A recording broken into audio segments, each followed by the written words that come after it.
Welcome back, everyone, to another episode of Economic Preppers. I'm joined by Patrick. Dylan is on assignment today. Holidays are coming up, so this is basically our Thanksgiving episode. So first off, right at the top, happy Thanksgiving, happy holidays. Patrick, you got a lot going on these days. What's up in your world before we get into the news? Wow. So coming off the Silver Symposium, it's been a lot of fun. I have a lot of people to follow up with, of course. A lot of great things coming out of that. We've got the next version of our physical collectible cryptos coming out, the Ninja coin that we did with the XRP Army. So that's a lot of fun. That's underway and doing really well. We're really close to launching that and getting our first one out the door here in the next couple of weeks. So that's really exciting. Bitcoin is doing exactly what we thought it was going to do. That feels really good. Miners are getting ready for the halvening, so that's beautiful. Hash rate's up. I can't complain. I mean, everything is really good on the Bitcoin side. Everything is moving well. Healthy wife, healthy baby. Everything is good on my side. Good time to wrap up the year and get ready for 2024. But there's lots of things that come out this I'm time not of the ready year. for that yet. I'm not ready to Yeah, wrap up 2024 yet. I understand. It's coming whether you like it or not. Whether you're ready or not, it's coming. But we got about 6 weeks left in the year. We'll be doing a couple more episodes for sure. But holidays get tricky. We will get things out there, but this is our Thanksgiving episode. But speaking about the health of Bitcoin, we got a few articles here. Like first off, I did share this briefly earlier, but there's the XRP Army coin with Economic Ninja. I'll put that link in the show notes. But the first one I wanted to talk about is that there's lots of talk about ETFs that are coming out. First, we have BlackRock. They're talking about not just Bitcoin now. Now we're talking about an Ether ETF prospectus is getting filed with the SEC. And we also have there's constantly stories about ETFs, which is an electronic trading fund. It allows the big money to come into crypto. But here's another one: CoinShares secures an option to buy Valkyrie's ETF. So even before these are even available to the public, we have a lot of talk about the ETFs and how big money is heading. It's not heading to big money is coming to crypto. Big money is definitely coming to Bitcoin. It's just a matter of when, not if. So, Patrick, what are your thoughts as we look like? What do you think about the event horizon for ETFs? Well, it's funny because I feel like if I keep thinking myself, I feel like I know what's happening. So I wanted to step back a little bit. And believe it or not, while we have our own small group of people that we enjoy, leading through with the economic preppers and with this collectibles club that we're doing, I also subscribe to some of our favorite people that I learned from. And I asked Joe Brown the same exact question on his live AMA yesterday. For those of you guys that don't know, part of Harris University, especially I like it and I paid for it. It's something I wanted to have. Found a lot of value in it, but you get AMAs with Joe Brown. And so that was my question to him, which was, so tell me, ETFs are coming. Like, how big is this going to be from a perspective of, a traditional market perspective? And he had a really good point, and not something that we, hear very often in this space, but I think it warrants us having a discussion. He said, yes, undoubtedly there will be a lot of money coming into the space, and clearly crypto is not going anywhere, and Bitcoin, especially as an asset, has proven to be strong. The question is, you're assuming that the people that want to buy haven't already gotten in somehow with Bitcoin. You're assuming that the money is, waiting to jump in and nothing has been spent. They know that this is going to happen, and there's people. He believes that there will be a sell-off and that they will sell the news right after. People, it will go up as the news is announced, but people will buy it and the fear, and they'll sell the news because they already have what they expect to have, and so at this point they're going to be ready to buy the dip after that cycle. So it's interesting to see his perspective of, I asked him, is it going to go and, is this possibly going to interrupt the 4-year cycle that we normally see? And not from a Bitcoin perspective, but from, a traditional markets perspective, when he's looking from the outside in and seeing Bitcoin as a piece of the puzzle, he'll definitely say the same thing. It's just, you should definitely have some Bitcoin. But the question is it going to go as high as we think? Is it going to stay as high as we hope? Is it going to keep running as much as we think? Or might it go to 50, 60,000 and then retrace back down to 30, maybe back into the 20s even, and then never come back until 2025? We don't know what's going to happen. But when we look at the health of Bitcoin, the metrics of Bitcoin, the hash rate of Bitcoin, we see that the hash rate continues to do the same thing that we've seen over the history of Bitcoin. It is steadily increasing, putting higher highs, higher lows. And right now where we're at, almost at 500 exahashes, like, this is huge, right?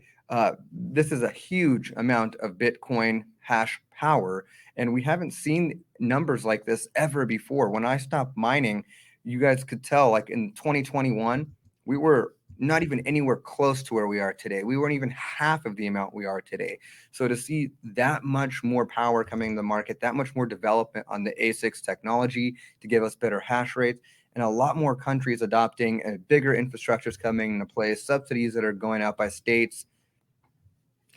The supply is doing this, the demand is doing that, and the writing's on the wall. Yeah, going back to Joe Brown's point, which I think is a valid one to talk about, but I think that people that are already into Bitcoin have a jaded perspective of how easy it is to get into Bitcoin, how easy it is to acquire. Yeah. I think there are a lot of traditional investors who don't even know you can buy less than one Bitcoin at a time.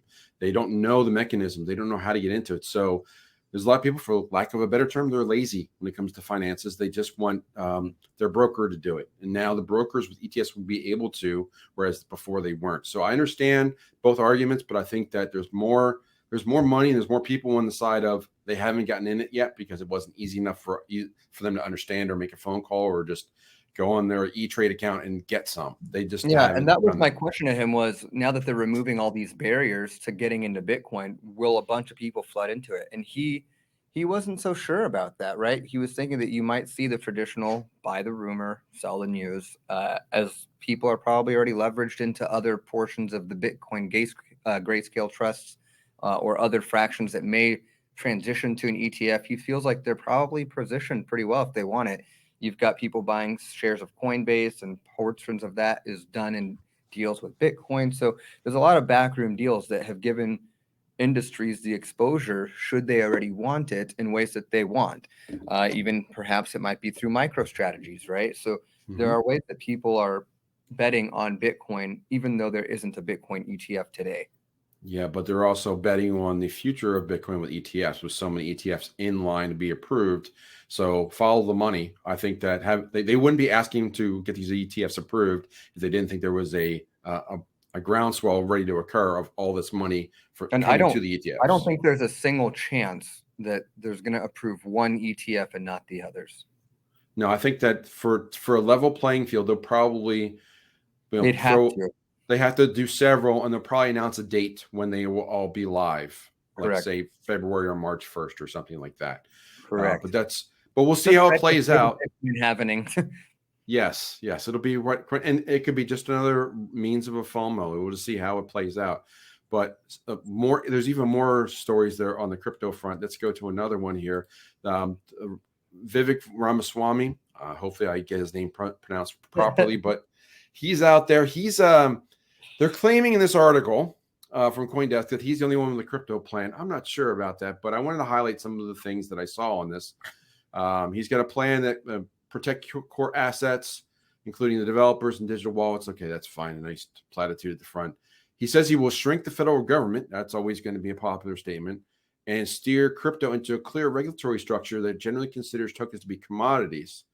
And then he basically wants to get rid of the SEC, basically fire the US SEC. And then they don't need to go back to the crypto industry once these regulations are in place. So it goes into more details, but I found this a little bit interesting. Patrick, any thoughts on the general statements at the top here? You think it'd be good for them all to be commodities? Honestly, I kind of laugh whenever this guy says anything. I feel like he's just like trying to kiss Trump's butt so bad. It's hilarious. And I don't think he's doing anything that makes any difference at this point. It's all politics. I don't think he's going to get into office. I don't think he's going to have a place in it. Sure, it's great he's bringing attention to the needs of, the crypto space needing regulations and understanding that the SEC is garbage. But Ramaswamy, he's going to be the change we want to see. Well, the reason I highlight him is twofold. One is he's probably one of the more popular ones, aside from Mr. Trump leading up to the charge for sure. But he may have a cabinet position. He may be an advisor to Trump once he gets elected, for example. There is that possibility, and I wouldn't be surprised by it at all. And I don't know what role he would have as far as this guy looks like a character that was like created by a screenwriter, and like the whole thing just looks laughable to me. Well, we've had other people too. He could be the new Secretary of the Treasury. He could be anything under another administration. Who knows? And I mean, you roll your eyes at it, but I get look at the clowns that they put in the high power positions as they have now in this administration. So you just never know. So it's interesting to take a note of. But there are real things that are happening. Treasury Department, it all be on the blockchain. It would all be auditable. It would all be executable. Contracts would be done. This is ridiculous. Like all their solutions aren't solutions. It's extra non-value added work. It's still not really reducing the friction and eliminating the barriers and eliminating the fees and adding value. Well, the whole point of regulating it is so that they can get a taste of it, because right now they have no exposure to, or no on the books exposure to it, or no means of control. And that's their biggest concern. But as far as the crypto market and things that we can see it are going on, I know that you found this particular tweet, and we'll go into the couple of charts that result of it. But let's bring this up here. It's from Kush. And he said he saw this tweet the other day. It was actually Brian Daughtry's post. Oh, there it is. Yeah. Go ahead. Explain it for him. So the idea is, if you scroll down, you'll be able to see that one of the things that you could see through on-chain metrics is when they're printing USDT and how much USDT they have printed over time. There's the other thing where you see it being, drained of USDC. So it appears when you follow the work, and this is the kind of stuff where I love seeing Jack Gamble from Nobody Special Finance connect the dots, because you start seeing, this money. And Jeff, who prints USDT? Binance, CZ. Who owns Binance? CZ does it. Yeah. It's C. So when CZ decides he wants to print USDT, he does it. And then he exchanges that USDT for USDC, and then takes that USDC and cashes out of cash. And if you look at USDC, you see the balance, the market cap of USDC also falling almost in the same manner that USDT is being printed. And on the back end, you've got the FTX money being released and a pump on Solana. Like, guys, we got to start putting the pieces together. They are taking the money. He is printing literally garbage, handing it in for USDC, because USDC is now the partner for everyone. They're going to have to push liquidity there. That's how they're getting these ETFs in. So keep your eye on CZ, keep your eye on USDT, keep your eye on Coinbase, pretending that they have assets they don't have. Sure, it might be USDT, but who cares? It's worth nothing. It's printed out of thin air. And in turn, they're taking that USDC, cashing it out, and buying stocks, buying other securities, such as NVIDIA. And where is NVIDIA's money going, guys? Back into the Corby plan. Like, it's this whole circle where you go, this is FTX 2.0, but in my opinion, it should have been FTX 1.0, because I believe that Binance, CZ, was able to call out Sam Bankman-Fried so well because he knows the game he's playing. Yeah. I think that with the unrelated wild west of crypto and markets and what you can do with all these different mechanisms out there, if you can piece these things together, you can see how they're just sloshing funds from one to another. And if you can create funds, you can create USDT, just mint it. If you can just do that, you're creating an asset that you can use to buy things that have much more value, like Bitcoin.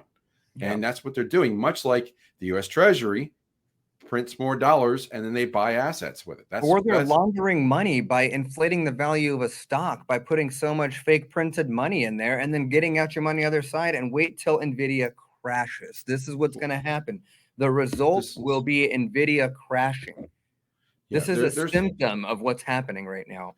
There are terms out there, and I know everybody looks at the NASDAQ or the Dow or the 500. It's led by 7 stocks. It's like the FANG stocks and NVIDIA and a couple others. Google, Amazon, Facebook. Those, like, if you take those 7 high-powered tech stocks, then I think it's the S&P 500 is not outpacing inflation. So it's those 7 stocks. So if something happens to those 7 stocks, then the whole market starts to turn. The temperature of the market changes immediately, and all of a sudden, like, well, things aren't running anymore. Where do you put your investments? Where do you put them? And pretty soon, like when you see real estate having a problem, we're going to see the stock market having a problem. There's going to be no safe haven to turn to. And that's why they want to get their fingers into cryptocurrency as much as they can, because it's one of the few things that they can't get into. Now, I know that you and I talked about this on our AMA for our clients. And if you want to join our AMA and in our crypto club and get into that, you can start to have more of these conversations with us. But we started talking about the great taking, and I'm probably going to be talking about that a lot more. But let me bring that up here for a second here. And that is a book by, I lost Patrick. There we go. It is a book by David Rogers Webb. And actually, Jack from Nobody Special mentioned it because his father told him about the book. And it's available for free. You can find it, and we'll post links on here. But it's only 130 pages, and there's a lot of bibliography and references. So it's really like 100 pages.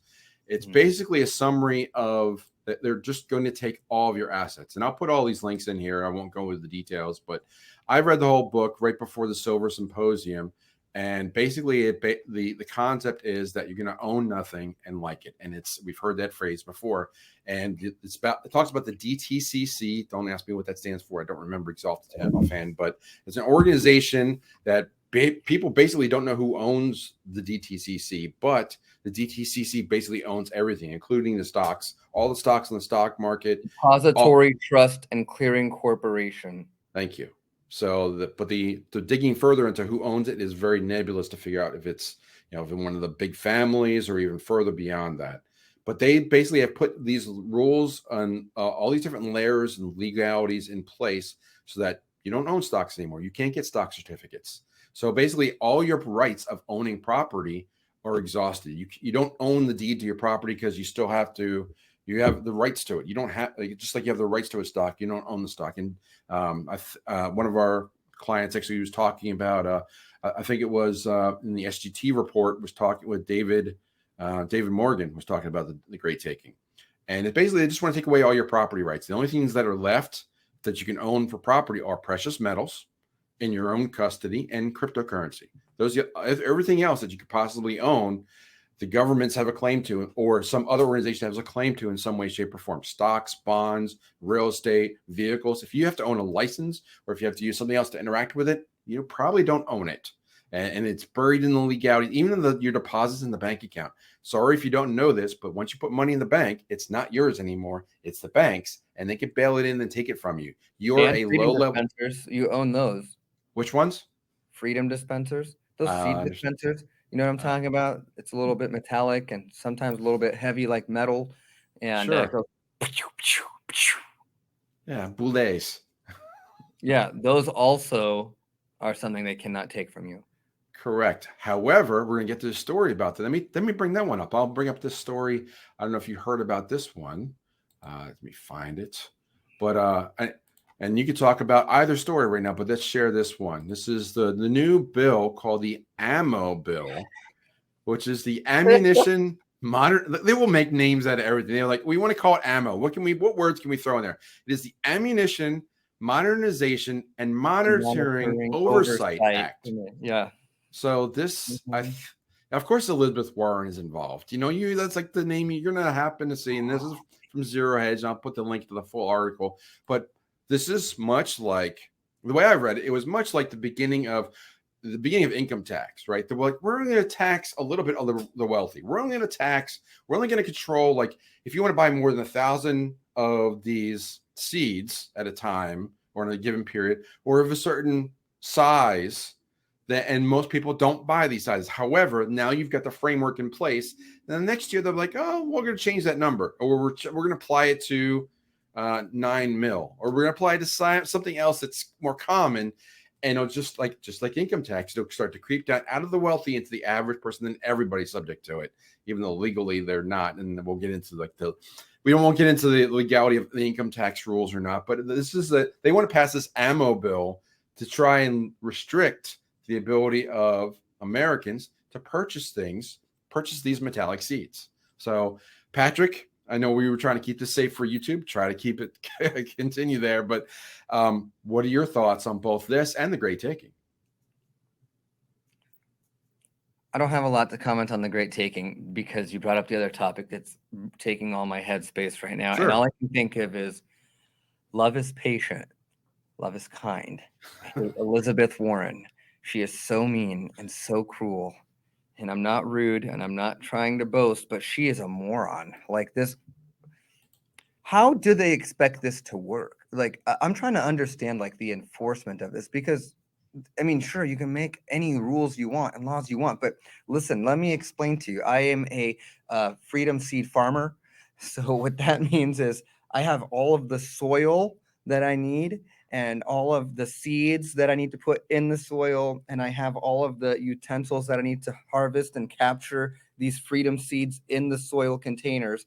And then I have the storage mechanisms in which I can make my own rounds of seed, all that I could put in my dispensers.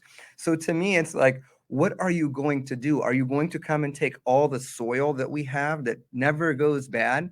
What about all the seeds that we've been storing in our freezers, right? Like, what are you going to do with that? Are you going to come and how are you going to possibly do this? We have millions of seeds just in my family, not even in America. Like, have fun with every average American family.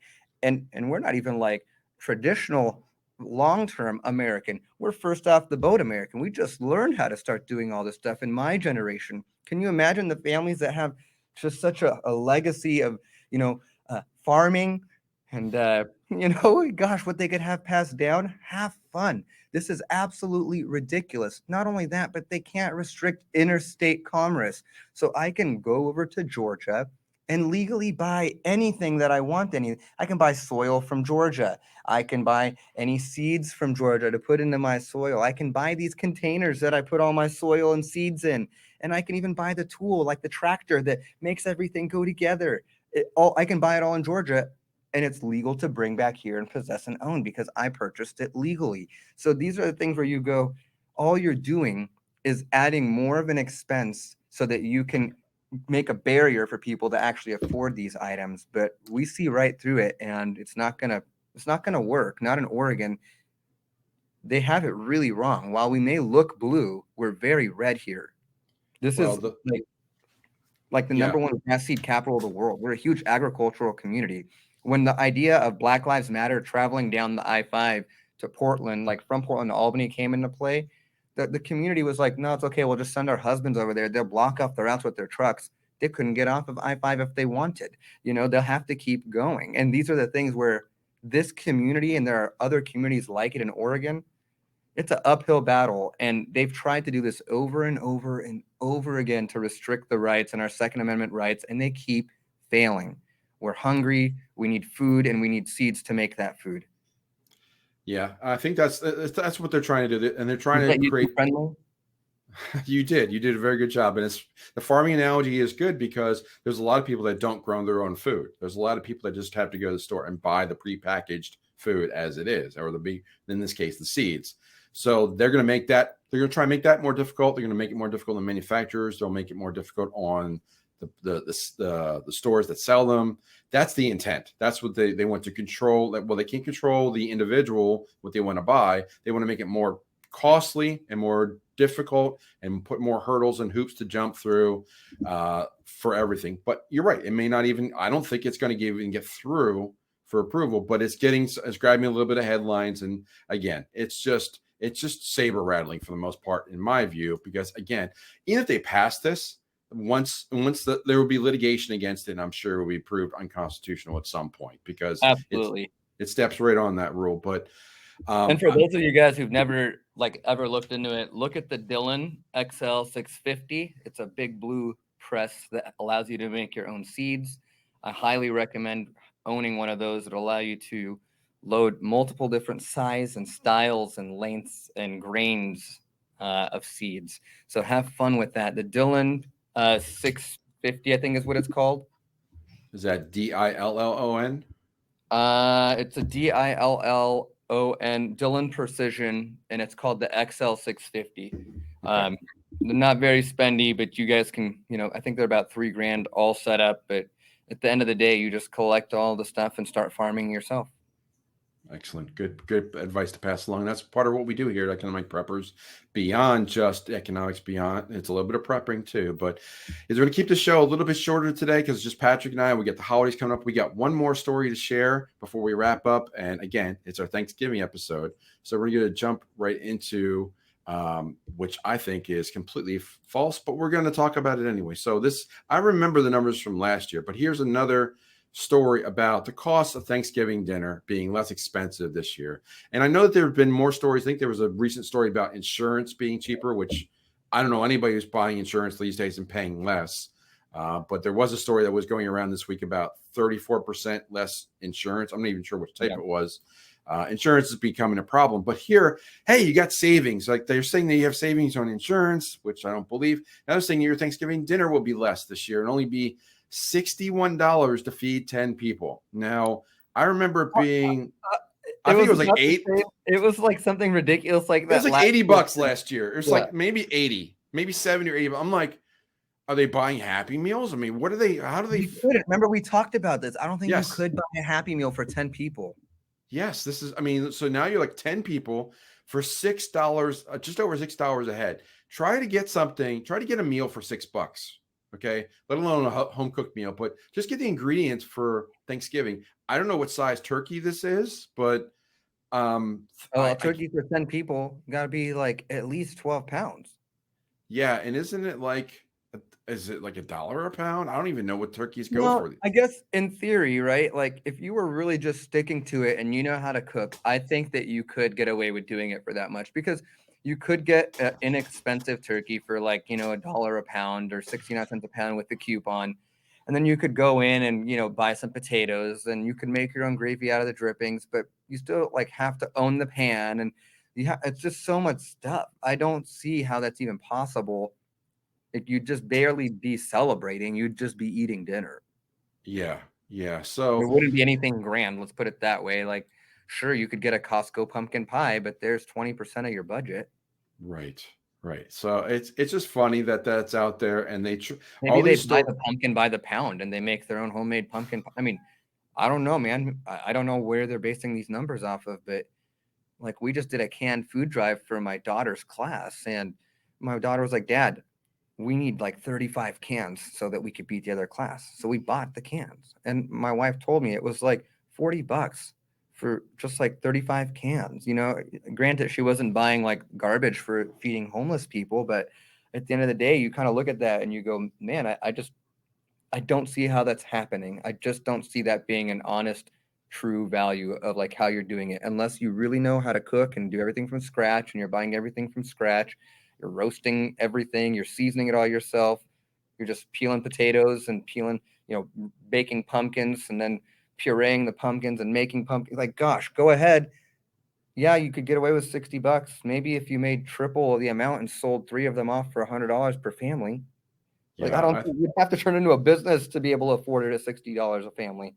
I think you're really looking at that's another sprinkling or Bidenomics yet again. I'm trying to spin that. Hey, it's not as bad as it really is, but 4.5% cheaper is what we were told, right? Yeah. Well, if you can fill up your tank for more than your 10-person Thanksgiving dinner, nice job. I don't think that either one. I think either one can be done for $61. I don't think you can. That's a challenge. My Kia Soul fills up for like $40. I'm not proud to admit I drive a 2013 Kia Soul, but I do, and it gets great gas mileage. So that's when I am proud to admit it. Yeah. Well, it's still, these are just numbers that are just relatively unfathomable. And I think it was probably half the same metrics. And this is just like, shadow stats, like the measuring inflation. And it doesn't matter what numbers they say, Jeff, because what matters is what we all feel, what we all know. Right. Like my wife tells me, "Hey, babe, I'm going grocery shopping." Like that's no longer a fun thing. We used to have a lot of fun grocery shopping. It used to be affordable. We used to be able to make fun meals and try new things. But now, like, you just got to really make sure that you're on top of it, because you don't know what costs will be in 6 months. So we want to be smart. We want to be good stewards of what we have. And it just means that we have a whole lot less variety these days to choose from, because most things are out of the budget that we've set for ourselves. Yeah, I don't have the story to bring up right now, but I know I saw it on Zero Hedge. I think it was the president of Walmart was saying that stagflation is about to set in and price deflation could be coming towards food. So we may be seeing lower prices, but I wouldn't hold my breath. I mean, I haven't seen a price go down on anything in a long time. So yeah, but people have a short memory. Remember what happened just a few months ago? It wasn't that long ago, 6 months ago, 8 months ago. There were the stories of all the fertilizer issues that they were having, that they weren't giving farmers the fertilizer they need. They're expecting less crop production this year. So I believe that they haven't really accounted for the misforecasting that they've done of supply that will be hitting the market this year. And it's still very possible that we're going to have some food scarcity. Let's put it that way. Yeah, and I think those stories related like with the greening of the rules about what fertilizers you were allowed to use, and they were outlawing certain fertilizers and making it hard. Well, and in conjunction with the Ukraine war, if I believe you said there was something going on there where they're a huge exporter. If I remember, you said that. That's right. That's that you get a lot of the Ukraine exported a lot of the fertilizer that other countries used, and you couldn't get those ingredients anymore. So, and that's something that takes 12 to 24 months to manifest and really see how it's going to play out. But you're right. That's something that's going to be out there, and there's going to be all we just got to think about that because it's still there. We just haven't seen the consequences of that yet. Right. But we'll bring it to you like we bring all these different stories. And if you have stories you want us to talk about or comment on, please leave it down in the comments or send it to us. Reach us out to at economicpreppers.com. But we'll be bringing more stories and more videos. It'll obviously slow down with Thanksgiving. So that's why we're doing this episode now. But we want to wish you a happy Thanksgiving. Hopefully you can spend it with your loved ones and enjoy the time and take a breather from all the craziness that's going on out there and enjoy your family and enjoy hopefully a meal that doesn't quite cost, maybe not isn't $60, but hopefully it doesn't break your bank. So Patrick, any last words? Yeah, I mean, this is our Thanksgiving episode. So for now, there's a lot of things that we could look at and be very scared about or be very weary about. But one thing that I remembered that Joe Brown told me, and it stuck with me for the last year, is I don't prioritize my family, throughout my week. I prioritize them every day. They're important to me. They get the first part of my day. I prioritize them first every day. And that has me reflecting on what I'm thankful for. And, the reality is the friendships that we've made, the people like you guys who are there for us, I'm really, really thankful for that. You guys know, and I know, Jeff, you can think of it too, so many people by name who have been such a big deal for us and been such a support system for us. So I want to thank you guys for just being here, having our back, and really just praying for you guys, hoping that you guys have a really blessed Thanksgiving and making sure that as this new year comes, as this winter season comes, as this holiday season comes, as bull season is upon us, that we just remember that we've got a lot to be grateful for, even the fact that we get to watch these shows and do these shows and have the ability to talk to each other freely to some extent, right? These are the things that I want to just, take a second and pause and reflect on and just remind ourselves that we are really blessed. We have a lot of first world problems, and there's a lot of other places right now. And I'm sure many of us can think of them off the top of our head that people would wish to trade positions with us right now, And so as we enter this Thanksgiving season, I just remind you to step back and really think about something you're thankful for. And then don't forget to tell the people that you love that you are thankful for them. Yeah, your wife, she might have heard it yesterday and the day before, but apparently they need to hear it like all the time. So make sure to tell your wife again that you love her and you're thankful for her. Honey, I love you. Mom, Dad, until next time. Well, until next time, those are great words, Patrick. And I can't really top them. I won't even try to, but I do want to wish everybody a happy and healthy Thanksgiving. Find something that you're thankful for. There's plenty of it. Just think of all the things that could be worse. I mean, there are just lots of things that will come right to your head, but there's so many things from health, to having a home and a roof over your head, to family and food on your table, all those different things. Many people don't have those things. So enjoy them. We're thankful. Once again, we really appreciate everyone who watches this and everyone who gives us a thumbs up and shares these videos. But most of the time, we're thankful for you guys and supporting us just either today or yesterday or in the future, whatever it is. So thank you once again. We hope we're helping you be prepared and not scared, but now reflect on this weekend and enjoy it. And with all that said, we will talk to you in the next episode. So take care and enjoy your holiday.